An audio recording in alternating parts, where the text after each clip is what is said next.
오늘 말씀은 예레미야 51장 54절부터의 말씀입니다. 바벨론에서 부르짖는 소리요 갈대아인의 땅에 큰 파멸의 소리로다. 이는 여호와께서 바벨론을 황폐케 하사 그 떠드는 소리를 끊으심이로다. 그 대적이 많은 물의 요동함같이 요란한 소리를 바라니 곧 멸망시키는 자가 바벨론에 임함이라. 그 용사들이 사로잡히고 그들의 활이 꺾이도다. 여호와는 보복의 하나님이시니 반드시 보응하시리로다. 만군의 여호와라 일컬는 왕이 이같이 말씀하시되 내가 그 방백들과 박사들과 감독들과 관장들과 용사들로 취하게 하리니 그들이 영영이 자고 깨지 못하리라. 만군의 여호와가 이같이 말하노라. 바벨론의 넓은 성벽은 온전히 무너지겠고 그 높은 문들은 불에 탈 것이며 백성들의 수고는 헛될 것이요 민족들의 수고는 불탈 것인즉 그들이 쇠폐하리라 하시니라. 유다왕 시드기야 4년에 마사야의 손자 네리야의 아들 스라야가 왕과 함께 바벨론으로 갈 때 선지자 예레미야가 그에게 말씀을 명하니 스라야는 시종장이더라. 예레미야가 바벨론에 임할 모든 재앙 곧 바벨론에 대하여 기록한 이 모든 말씀을 한 책에 기록하고 예레미야가 스라야에게 이르되 너는 바벨론에 이르거든 삼가 이 모든 말씀을 읽고 말하기를 여호와여 주께서 이곳에 대하여 말씀하시기를 이 땅을 멸하여 사람이나 짐승이 거기 거하지 못하게 하고 영영이 황폐케 하리라 하셨나이다 하라. 너는 이 책 읽기를 다 한 후에 책에 돌을 메어 유브라데 하수 속에 던지며 말하기를 바벨론이 나의 재앙 내림을 인하여 이같이 침륜하고 다시 일어나지 못하리니 그들이 쇠폐하리라 하라 하니라. 예레미야의 말이 이에 마치니라. 아멘. 예레미야 51장 54절부터의 말씀은 이제 예레미야의 망하는 심판에 관한 말씀을 마무리 짓는 말씀입니다. 그래서 오늘 보면은 하나님께서 보수하신 하나님이라 그러시고 그 다음에 이 예언의 말씀을 마친 다음에 스라야가 시디기야 왕하고 같이 바벨론을 갑니다. 근데 이 스라야는 누구냐면 마사야의 손자 네리야의 아들 해서 바로 바룩, 예레미야의 그 아주 오른손 같은 그 바룩의 친형제입니다. 바로 스라야가. 근데 이 사람이 시종장이라고 얘기를 합니다. 그래서 시드기야 왕 4년에 이 대신들을 데리고 바벨론에 간 이유는 지금 화친을 하러 가는 겁니다. 아직 완전히 망하지 않았습니다. 2번 지금 포로가 잡혀갔고 그 다음에 이제 마지막 간달간달 하는데 하나님께서 예레미야를 통해서 계속해서 바벨론과 화친해라. 바벨론에게 황복하라고 얘기하는데 지금 시드기야는 딴 생각하고 있었습니다. 그런데 지금 상황이 급박하게 되니까 지금 직접 가가지고 이제 느부갓네살 왕에게 화친을 청하는 이제 그런 상황 속에서 어마어마하게 지금 바벨론은 힘이 강한 강국이었습니다. 그런데 거기에다 가가지고 스라야 보고 지금 무슨 얘기를 뭐 축복의 말씀이 아니고 망할 거다. 이제 이거는 정말 스라야도 바꾸는 이걸로 읽어야 되나 말아야 되나 할 겁니다. 근데 읽으라는 말씀을 아마 읽고 그 다음에 유브라데 강에다가 이렇게 그 책을 돌에 묶어가지고 떨어뜨리라. 그 상징적인 행위 예언입니다. 그 얘기는 바로 하나님의 말씀대로 이 바벨론은 다시 일어나지 못할 것이다. 딱 완전히 돌에 이 말씀이 깔아앉는 듯이 바벨론은 깔아앉아서 일어나지 못할 거라는 것을 이제 말씀을 하고 계시는 것 같습니다. 그런 말씀을 가지고 두 가지 생각해야 될 것은 하나님께서 왜 꼭 이렇게 바벨론의 망하는 심판의 말씀을 그렇게 강할 때 누구에게 들리게 했을까? 누구에게 들리게 했냐면은 상상해 가시면서 1차, 2차 포로에 잡혀간 이때 당시에 다니엘도 있었고, 다니엘의 세 친구들 거기에 있었고, 이제 그런 포로들을 향해서 하신 말씀이 아닐까. 결국은 소망을 갖고 살라는 말씀입니다. 너희가 보고 있는 바벨론도 지금 너희들이 믿음을 가지고 사는데 계속해서 믿음 가지고 살라는 얘기입니다.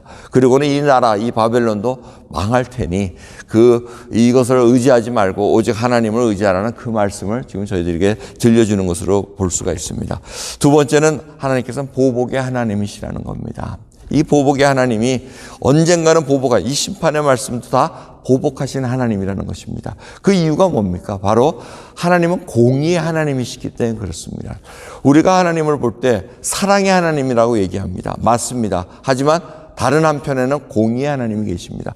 마치 동전 양면과 똑같습니다. 거룩하심과 은혜로우신 하나님, 이게 다 같은 하나님을 얘기하고 있습니다.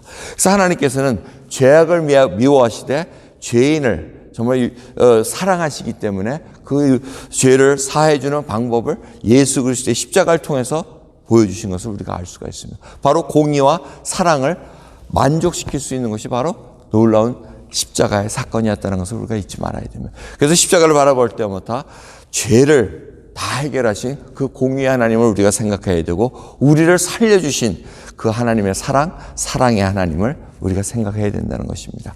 그렇기 때문에 저희들이 이 하나님, 공의의 하나님, 바로 사랑의 하나님, 회개하고 돌아오는 죄인들은 용서하십니다. 하지만 끝까지 자기가 잘났다 그러고 교만한 자에게는 하나님은 심판을 임하게 할 수밖에 없다는 것입니다.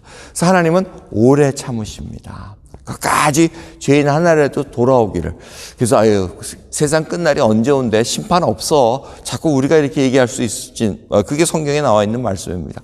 주님이 더디 오신다고 얘기할지라도 더디 오시는 것이 아니라 오래 참으신다는 겁니다. 지금도 하나님께서 이 시간 심판을 내리시지 않는 이유는, 세상의 종말을 하시지 않는 이유는 바로 한 영혼이라도 구하기 위함이라는 것입니다. 그렇게 저희들이 목숨 걸고 살아갑니다. 복음을 전하는 겁니다. 주님 앞에 예수 그리스도가 누구신 것을 전하는 그런 사명을 오늘도 또 맡겨주셨다는 것을 깨달아야 됩니다. 그러게 주님께서 말씀하십니다. 너희가 친히 원수를 갚지 말고 진노함에 맡겨라. 원수 갚는 것은 내게 있느니라 하고 말씀을 하십니다. 신명기에 있는 말씀이시고, 이 말씀을 로마서, 히브리서에 다 인용을 한 것을 볼 수가 있습니다. 그 얘기는 뭡니까? 우리 믿는 자들이 사는 원리가 틀리다는 겁니다. 이 하나님의 나라는 already not yet, 이미 임했으나 아직은 완전하게 이루어지지 않았다는 것을 알려주고 있다는 것입니다. 그래서 우리는 그 이루어질 것까지 생각하고 살아간다는 것입니다.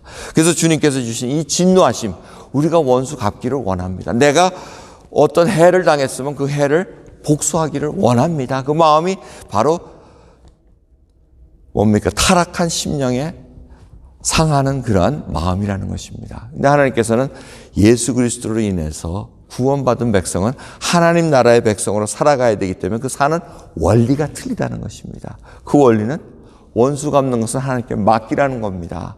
억울하지만 하나님께 토해내고 그걸 하나님께 맡기라는 얘기입니다. 여러분 지금 억울함을 당한 것이 있습니까? 자기가 보기에는 이건 불공평하다고 생각하십니까? 그거를 그냥 자기 손으로 하는 것이 아니라 하나님의 공의에 맡겨야 된다는 것입니다. 그래서 로마서 12장 21절에 있는 말씀, 악에게 지지 말고 선으로 악을 이기라 얘기합니다. 이것이 바로 바벨론에 사는 한국이 아니라 하나님의 백성들이 살아가야 되는 원리라는 것입니다. 여러분 오늘도 우리가 또 악을 대항하게 됩니다. 근데 악을 대항할 때는 악으로 악을 갚는 것이 아니라 선으로 악을 이긴다는 것. 그리에 우리의 저희들 하나님 앞 이렇게 베풀어 주신 은혜를 받아서 하나님께 정말 귀하게 영광 돌리는 우리 복된 삶 될 수 있도록 하나님의 은혜로 간절히 기도하겠습니다. 하나님 감사합니다. 오늘도 저희들 바벨론에 거하는 하나님의 백성들입니다. 주님, 언젠가는 우리가 몸담고 있는 이 세상도 하나님께서 다 심판하실 것을 알기에 오늘도 하나님의 백성으로 살아가기를 소원합니다. 믿음 부어주셨기에, 공의의 하나님을 알기에, 사랑의 하나님이신 것을 알기에 아버지 저희들 그 공의와 사랑을 다 맛본 저희들입니다. 그렇게 이 어두운 땅에 빛과 소금으로 살아갈 수 있는 저희들로 살아갈 수 있도록 족하는 애 부어주옵소서. 감사드리며 우리 주 예수 그리스도의 이름으로 기도드리옵나이다. 아멘.